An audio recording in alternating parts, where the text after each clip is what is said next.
모두들 경악하는 일이 벌어지고 말았습니다. 바로 한국의 관광객들이 유럽 전역의 문화를 바꾸고 있다는 소식이 들렸습니다. 그것도 가장 콧대 높다고 소문난 유럽에서 말이죠. 도대체 한국의 관광객들은 어떻게 유럽 전역의 문화를 바꿀 수 있었던 걸까요? 왜 콧대 높은 유럽인들이 자신들이 지켜온 문화를 바꿀 수밖에 없었던 것인지 지금부터 한번 알아보겠습니다.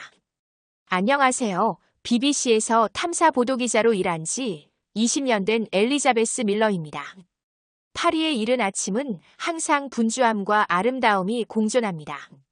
샤를 드골 공항의 높은 천장을 통해 쏟아져 들어오는 햇살 사이로 나는 매일 수많은 여행객들의 표정과 움직임을 관찰하고 있었죠. 20년간 탐사보도 기자로 일하면서 사람들의 패턴을 읽는 것은 내 직업의 일부가 되었습니다. 그날도 공항 카페에서 에스프레소를 마시며 노트북에 메모를 하고 있었어요.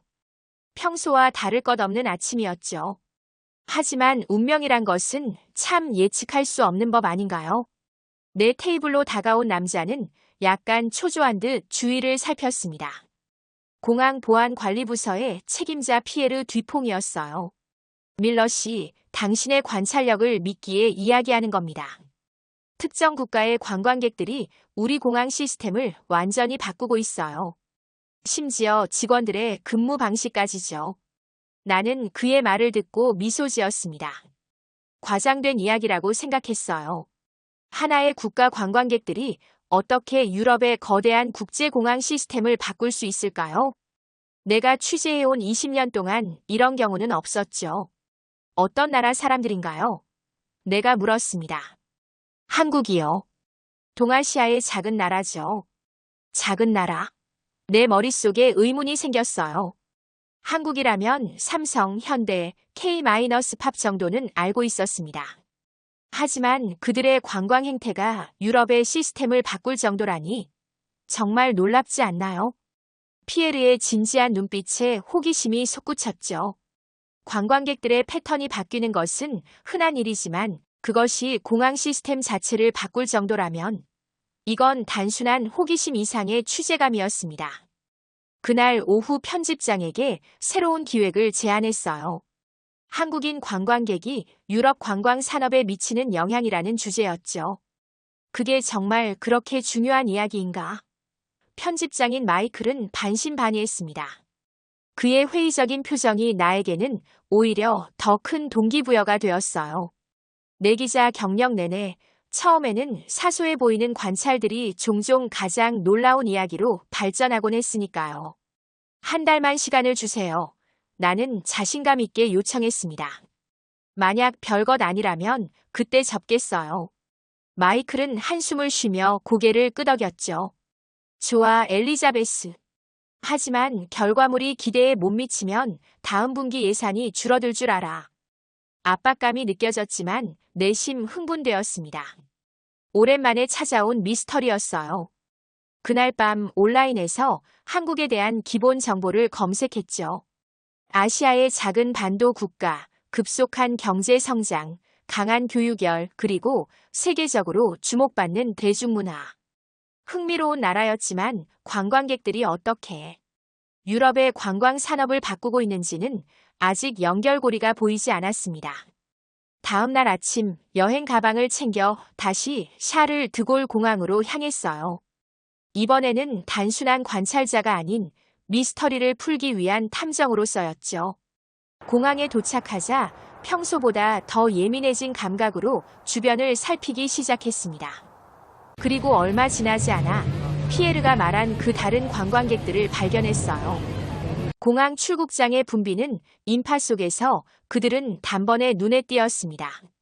검은색 롱패딩을 맞춰 입은 약 20명의 동양인 관광객들이 마치 한 몸처럼 움직이고 있었어요. 그들 사이에서 말이 오가진 않았지만 모두가 정확히 어디로 가야 할지 알고 있는 듯 했죠. 나는 그들을 따라가기로 결심했습니다. 노트북을 가방에 넣고 카메라를 목에 건 채 그들의 뒤를 천천히 밟았어요. 그들은 일반 여행객들이 주로 가는 대형 면세점을 지나 공항 깊숙한 곳에 위치한 고급 브랜드 매장들로 향했죠. 놀라운 것은 그들의 동선이었습니다. 사람들로 붐비는 주요 통로를 피해 한적한 복도를 통해 최단 거리로 목적지에 도달했어요. 마치 공항의 지도를 완벽히 외우고 있는 듯 했죠. 나도 파리에 산 지 10년이 넘었지만 그들이 택한 경로 중 일부는 처음 보는 것이었습니다. 심지어 그중 한 통로는 직원들만 사용하는 곳이라고 생각했던 길이었어요. 정말 놀랍지 않나요? 어떻게 이 통로를 알고 있는 거지? 나는 무의식 중에 중얼거렸습니다. 이건 마치 내부 정보를 가진 사람들처럼 움직이는데 면세점에 도착한 그들은 더욱 놀라운 행동을 보였어요. 그룹은 순식간에 둘, 셋으로 나뉘어 각자 다른 브랜드 매장으로 흩어졌죠. 그리고 모두가 휴대폰을 손에 들고 있었습니다. 호기심에 가까이 다가가 보니 그들은 실시간 메시지 앱을 통해 위치와 정보를 공유하고 있었어요. 샤넬 립스틱 84번, 현재 매장 5개 남음, 가격 38유로. 루이비통 지갑 품절, 다른 터미널로 이동 필요. 디올 향수 세트, 한국보다 30% 저렴, 즉시 구매 권장. 마치 전투 상황을 보고하는 군인들처럼 정확하고 간결했습니다. 그들의 대화는 쇼핑에 관한 것이었지만 그 방식은 마치 전략 작전과도 같았어요. 놀랍지 않나요? 20년간의 취재 경험에서도 이런 조직적인 움직임은 처음 봤죠.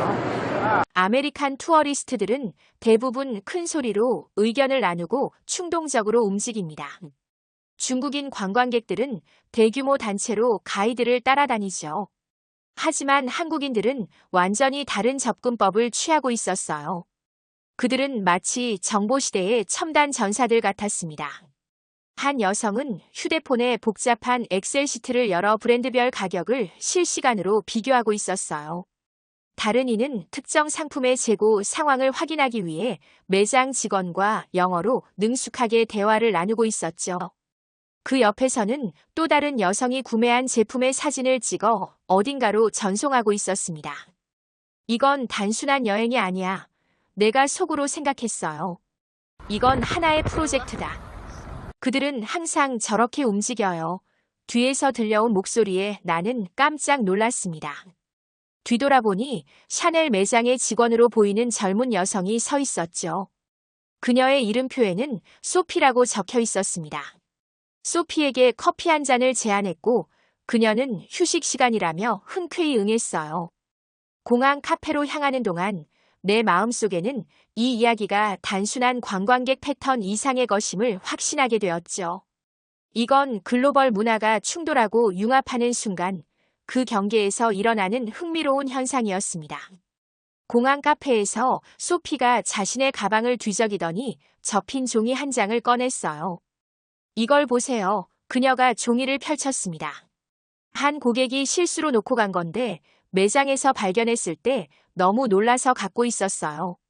종이를 펼쳐보니 그것은 치밀하게 계획된 여행 일정표였죠. A사 용지에 빼곡히 적힌 글씨와 기호들, 흡사 암호문 같았지만 자세히 보니 놀라운 정밀함을 갖춘 계획서였습니다. 트래블 바이블이라고 부른대요. 소피가 설명했어요. 한국인 친구에게 물어봤는데 이건 인터넷 커뮤니티에서 공유되는 여행 계획서라고 하더라고요. 내 손에 들린 일정표는 15분 단위로 쪼개져 있었습니다. 오전 7시 15분 기상, 7시 30분 호텔 조식, 8시 정각 출발. 모든 일정이 마치 군사작전처럼 정확했어요. 더 놀라운 것은 관광지별 최적 방문 시간과 혼잡도 예측까지 표시되어 있다는 점이었죠.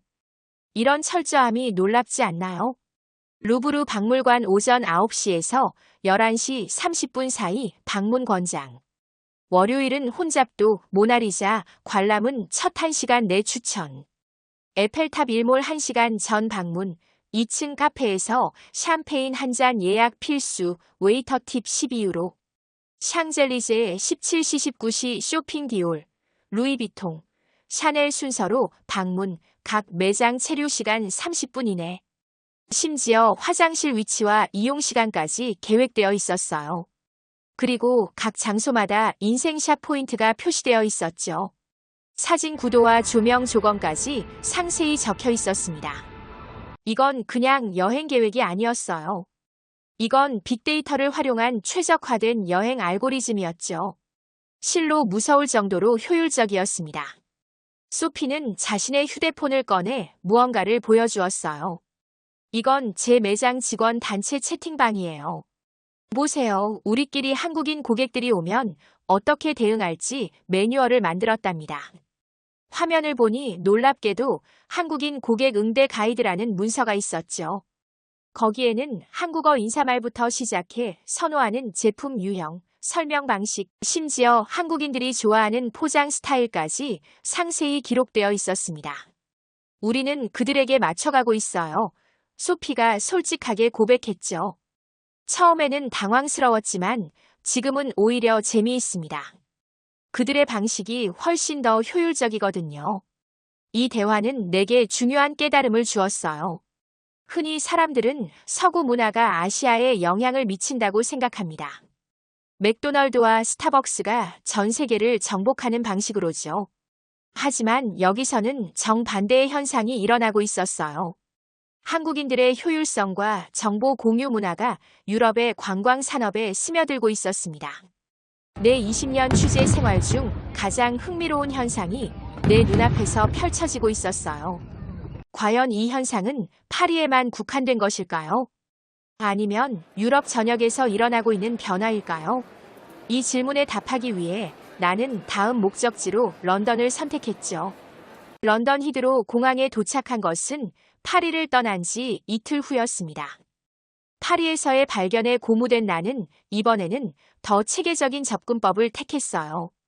공항 관리자와의 미팅을 사전에 약속하고 관광 통계 자료도 요청해 두었죠. 히드로 공항의 국제선 터미널은 세계 각국의 다양한 얼굴들로 가득 차 있었습니다. 그러나 이제 내 눈은 특별히 한국인 관광객들을 찾아내는데 능숙해져 있었어요. 공항 이곳저곳을 누비며 일사불란하게 움직이는 그들을 발견하는 데는 그리 오래 걸리지 않았죠. 그들은 우리의 VIP 고객입니다. 히드로 공항 상업시설 관리자인 앤드류 파커가 선언했어요. 그의 사무실에 앉아 차를 마시며 우리는 한국인 관광객들에 대해 이야기했죠. 지난 3년간 한국인 관광객들의 1인당 소비액은 다른 아시아 국가 관광객들보다 40% 이상 높았습니다. 그리고 가장 중요한 건 그들은 예측 가능하다는 점이에요. 앤드류의 말에 나는 궁금증이 생겼습니다. 예측 가능하다는 게 무슨 뜻인가요? 다른 관광객들은 충동적으로 쇼핑하는 경우가 많아요. 하지만 한국인들은 이미 무엇을 살지, 어디서 살지 정확히 알고 옵니다. 덕분에 우리는 재고, 관리와 직원 배치를 최적화할 수 있죠. 그들은 마치 인공지능이 계산한 듯한 정확한 경로로 움직여요. 놀랍지 않나요? 앤드류는 컴퓨터 화면을 돌려 보여주었습니다. 그곳에는 국적별 쇼핑 패턴 분석 데이터가 표시되어 있었어요. 한국인 관광객들의 그래프는 놀랍도록 일정한 패턴을 보였죠. 다른 나라 사람들의 그래프가 예측 불가능한 스파이크와 급락을 보이는 반면 한국인들의 그래프는 완벽한 종 모양의 정규 분포를 그리고 있었습니다. 이건 마치 물리학 법칙을 관찰하는 것 같아요. 앤드류가 감탄했죠. 그들은 마치 하나의 유기체처럼 움직입니다. 그러나 더 놀라운 발견은 그 다음이었어요.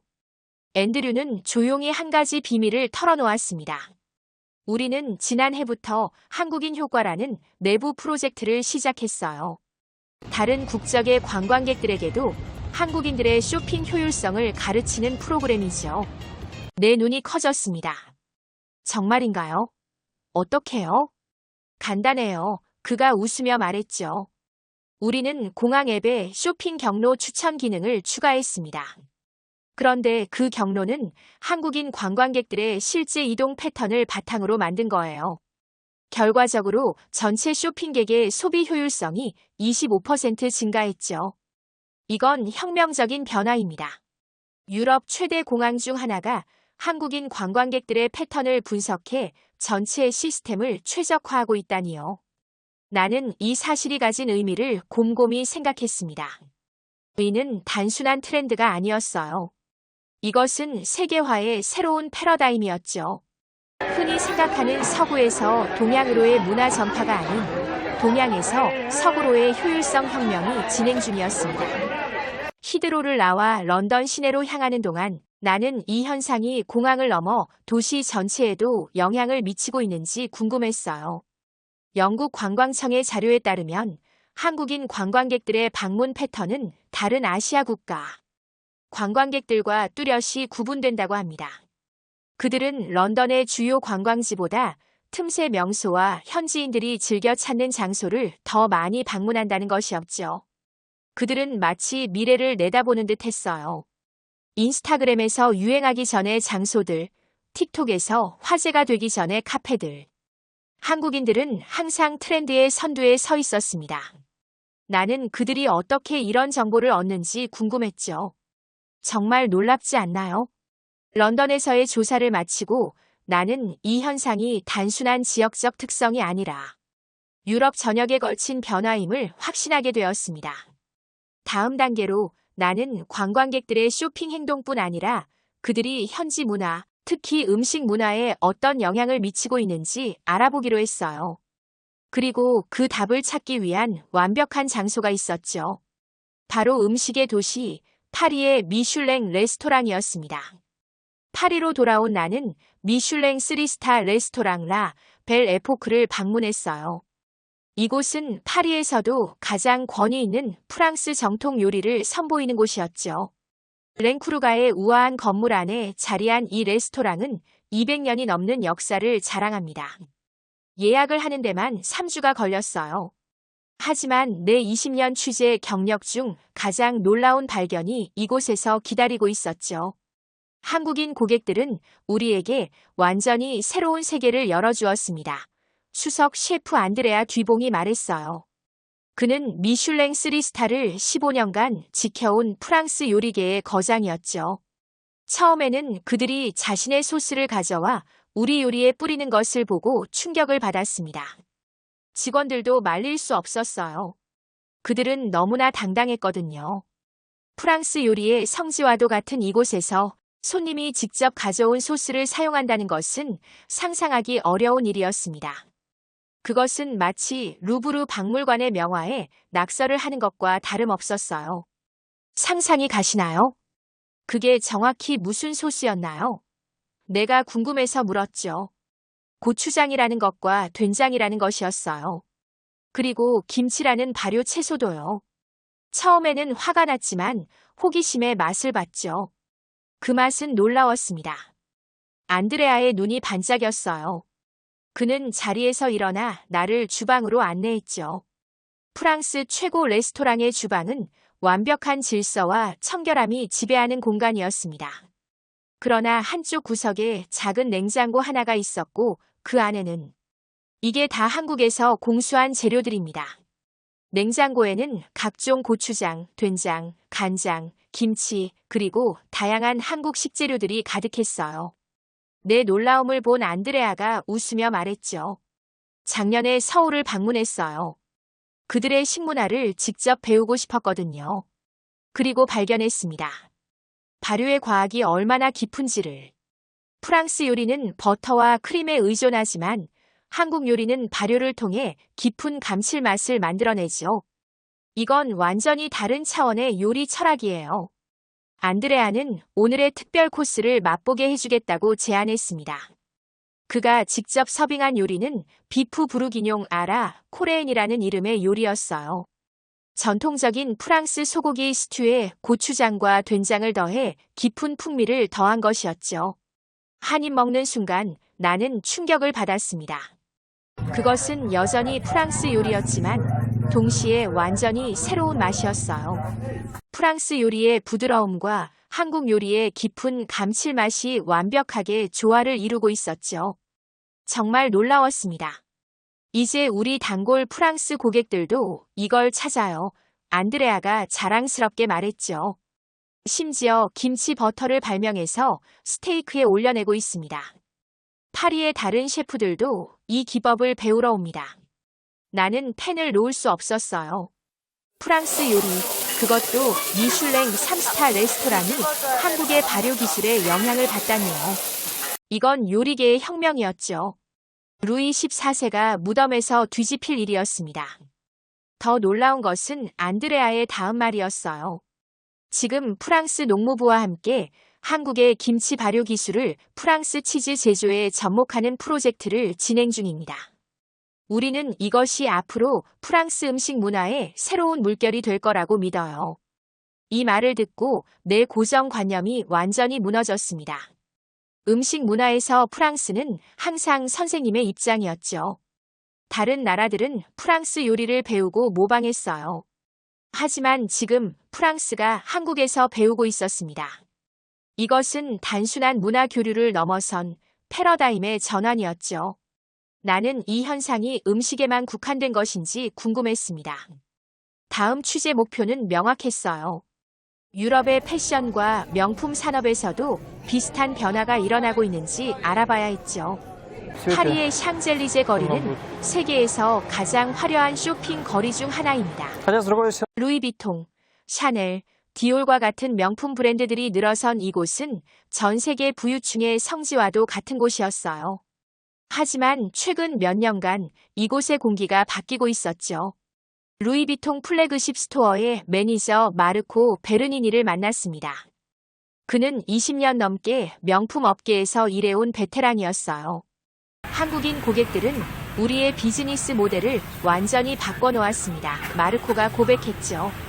그들이 오기 전에는 우리는 매장 분위기와 고객 경험에 집중했어요.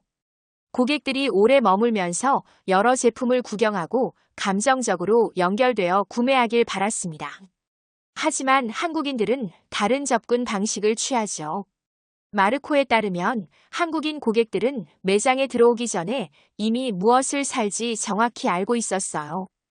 그들은 온라인 커뮤니티와 앱을 통해 각 브랜드의 최신 제품, 가격, 세금 환급률, 한국과의 가격 차이까지 모든 정보를 사전에 공유했습니다. 그들은 매장에 들어오자마자 이 제품 있나요? 라고 물어보죠. 마르코가 설명했어요. 있으면 즉시 구매하고 없으면 다른 매장으로 이동합니다. 평균 체류 시간이 10분 이하예요. 그런데도 1인당 평균 소비액은 다른 국적 고객들의 2배 이상입니다. 이런 효율성은 매장 운영 방식을 변화시켰죠. 루이비통은 한국인 고객들을 위한 패스트 트랙 시스템을 도입했어요. 미리 앱으로 원하는 제품을 예약하면 매장에 도착했을 때 바로 제품을 볼 수 있고 결제도 신속하게 진행됐습니다. 처음에는 이런 방식이 명품의 경험을 해친다고 우려했어요. 마르코가 털어놓았죠. 하지만 곧 깨달았습니다. 효율성 자체가 하나의 럭셔리 경험이 될 수 있다는 걸요. 시간은 가장 귀중한 자원이니까요. 더 놀라운 것은 실시간 라이브 쇼핑 방송이었습니다. 일부 한국인 고객들은 매장 내에서 실시간으로 방송을 하고 있었어요. 한국에 있는 시청자들이 댓글로 어떤 제품을 보여달라고 요청하면 방송자가 그 제품을 직원에게 보여달라고 요청하는 식이었죠. 처음에는 이런 방송을 금지하려고 했어요. 마르코가 말했습니다. 하지만 다시 생각해보니 이건 무료 마케팅이었죠. 한 명의 고객이 수천 명의 잠재적 고객들에게 우리 제품을 소개하고 있었으니까요. 그래서 지금은 오히려 이들을 위한 특별 촬영 공간까지 마련했습니다. 샹젤리제 거리를 걸으며 나는 이 현상이 루이비통 한 곳에만 국한된 것이 아님을 확인했어요. 디올, 샤넬, 에르메스 등 거의 모든 명품 브랜드가 한국인 효과에 적응하고 있었죠. 어떤 매장들은 한국인 직원을 특별히 채용했고 한국어 안내 표지판을 설치했으며 심지어 한국의 결제 시스템인 카카오페이와 네이버페이까지 도입했습니다. 가장 흥미로운 발견은 이 효율적인 쇼핑 패턴이 다른 국적의 관광객들에게도 영향을 미치고 있다는 점이었어요.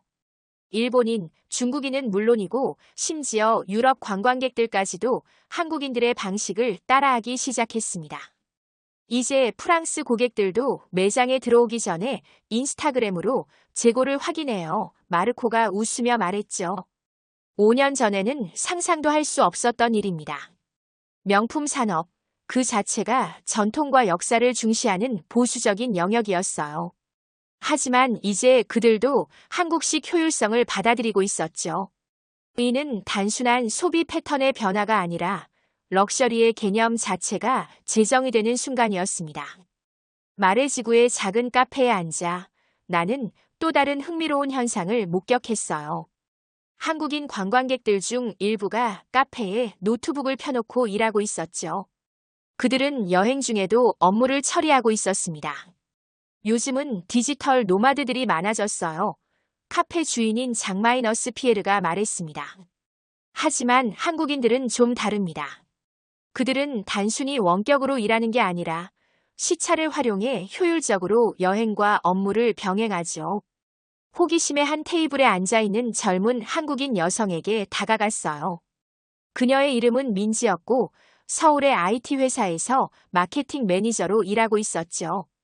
파리는 서울보다 8시간 늦어요. 민지가 설명했습니다. 그래서 아침에 관광하고 오후에는 카페에서 일해요. 서울은 그때 아침이니까요. 동료들과 화상회의도 하고 이메일도 처리하죠. 저녁에는 다시 여행을 즐깁니다. 그녀의 노트북 화면에는 엑셀 시트와 파워포인트 프레젠테이션이 열려 있었어요. 그리고 그 옆에는 상세한 파리 여행 일정표가 놓여 있었죠. 회사에서는 오히려 해외 출장을 권장해요. 민지가 웃으며 말했습니다. 우리가 해외에서 경험하는 새로운 트렌드를 회사에 가져올 수 있으니까요. 그리고 시차 덕분에 사실 더 많은 일을 할 수 있죠. 24시간 내내 누군가가 일하고 있으니까요. 이것은 일과 여행의 경계가 완전히 허물어진 새로운 라이프 스타일이었어요. 그들에게 파리는 단순한 관광지가 아니라 임시 사무실이기도 했습니다. 그리고 흥미롭게도 이런 방식으로 일하는 한국인들은 대부분 밀레니엄 세대와 MZ 세대였죠.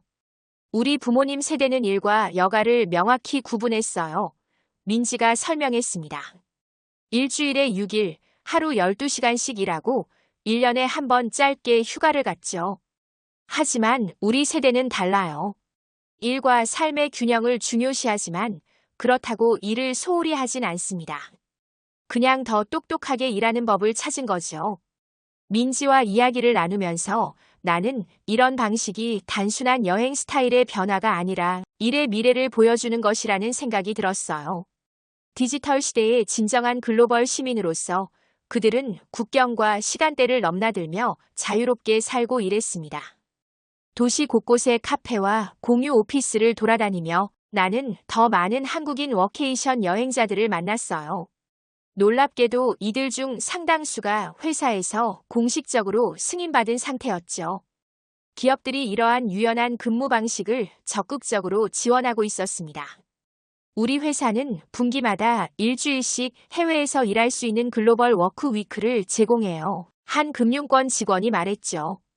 해외에서의 경험이 창의성과 생산성을 높인다고 믿기 때문입니다. 이 현상은 파리의 호텔 산업에도 영향을 미쳤어요. 몇몇 호텔들은 한국인 비즈니스 여행객들을 위한 특별 패키지를 출시했습니다. 고속 와이파이, 24시간 비즈니스 센터, 심지어 한국 시간대에 맞춰진 룸서비스까지 제공했죠. 워케이션은 팬데믹 이후 가장 큰 트렌드 중 하나입니다. 파리 관광청의 관계자가 설명했어요. 그리고 한국인들은 이 트렌드의 선두에 서 있어요. 그들은 이미 일과 여행을 융합하는 방법을 완벽하게 터득했죠. 나는 이 현상이 갖는 의미를 깊이 생각해 보았습니다. 한국인들은 단순히 유럽을 관광하는 것이 아니라 유럽에서 살고 일하고 경험하고 있었어요. 그리고 그 과정에서 관광의 개념 자체를 재정의하고 있었죠. 6주간의 취재를 마무리하며 나는 내 노트북에 쌓인 방대한 자료들을 정리해 보았어요. 파리와 런던을 오가며 수집한 인터뷰, 관찰 노트, 통계 자료. 이 모든 것이 하나의 큰 그림을 그려내고 있었죠. 한국인 관광객들은 단순한 소비자가 아니었습니다. 그들은 새로운 여행 문화를 창조해 나가는 선구자들이었어요. 마지막 인터뷰 대상은 파리 소르본 대학의 문화인류학 교수인 피에르 뒤부아였죠. 그는 오랫동안 글로벌 관광 트렌드를 연구해 왔습니다. 한국인들의 여행 방식은 정보시대의 관광 모델을 완벽하게 구현하고 있어요. 듀부아 교수가 설명했습니다. 그들은 빅데이터와 커뮤니티 지성을 활용해 여행 경험을 최적화하죠. 하지만 동시에 그들만의 문화적 정체성을 강하게 유지합니다. 교수의 말에 따르면 한국인들의 여행 스타일에는 몇 가지 독특한 특징이 있었어요. 첫째, 그들은 철저한 사전 조사와 계획을 중시했죠. 둘째, 그들은 개인적인 경험을 공동체와 공유했습니다. 셋째, 그들은 현지 문화를 존중하면서도 자신들의 문화적 요소를 융합했어요. 이것은 진정한 의미의 글로컬라이제이션입니다. 교수가 말했죠. 그들은 세계화와 지역화를 동시에 추구해요. 프랑스 문화를 경험하면서도 한국적 관점과 방식을 잃지 않죠. 특히 흥미로운 것은 한국인들의 여행이 단순한 관광을 넘어 문화적 영향력을 행사하고 있다는 점이었습니다. 그들은 자신들의 방식으로 유럽의 관광 산업을 서서히 변화시키고 있었어요. 효율성, 정보 공유, 기술 활용. 이러한 가치들이 유럽의 전통적인 관광 모델에 스며들고 있었죠. 역사적으로 보면 문화적 영향력은 주로 서구에서 동양으로 흘렀어요. 듀부아 교수가 말했습니다. 하지만 지금 우리는 그 흐름이 역전되는 순간을 목격하고 있죠. 이건 정말 흥미로운 현상입니다. 마지막 날 나는 샹젤리제 거리의 카페에 앉아 기사의 서론을 작성하기 시작했어요. 창밖으로는 검은 롱패딩을 입은 한국인 관광객 무리가 지나갔죠. 그들의 손에는 스마트폰이, 귀에는 에어팟이 꽂혀 있었습니다. 그들은 디지털 시대의 새로운 여행자들이었어요. 이 취재를 통해 나는 관광의 개념 자체가 변화하고 있음을 깨달았습니다. 디지털 기술과 정보의 민주화, 그리고 세계화는 여행의 본질을 바꾸고 있었죠. 그리고 한국인 관광객들은 이 변화의 최전선에 서 있었습니다. 그들은 유럽의 역사와 문화를 소비하는 데 그치지 않았어요. 그들은 자신들만의 방식으로 그것을 재해석하고 때로는 변형시키며 새로운 문화적 융합을 만들어내고 있었죠. 고추장이 프랑스 요리에 스며들고 한국식 쇼핑 효율성이 명품 산업을 변화시키는 것처럼 말입니다. 편집장에게 보낼 기사의 마지막 문장을 작성하며 나는 이 현상을 어떻게 정의할지 고민했어요. 결국 이렇게 마무리했습니다. 한국인 관광객들은 더 이상 단순한 방문자가 아닙니다. 그들은 유럽 관광의 새로운 표준을 만들어가는 혁신가들입니다. 그들의 여행 방식은 단순한 트렌드가 아닌 글로벌 관광의 미래를 보여주는 창입니다. 이것이 21세기 글로벌 문화 교류의 새로운 모습이 아닐까요? 이 취재는 내 20년 기자 경력 중 가장 흥미로운 경험이었습니다. 그리고 나는 직감했어요. 이 이야기가 많은 이들의 관심을 끌 것이라는 사실을요. BBC 탐사 보도 기자 엘리자베스 밀러의 사연 잘 들으셨나요? 이제 한국이 전 세계의 관광 문화까지 움직이고 있네요. 콧대가 높아 영어를 쓰면 대꾸도 하지 않는다는 유럽에서 말이에요. 우리 민족의 우수함에 공감하신다면 댓글로 남겨주세요. 구독과 좋아요는 사랑입니다. 해피코리아였습니다. 감사합니다.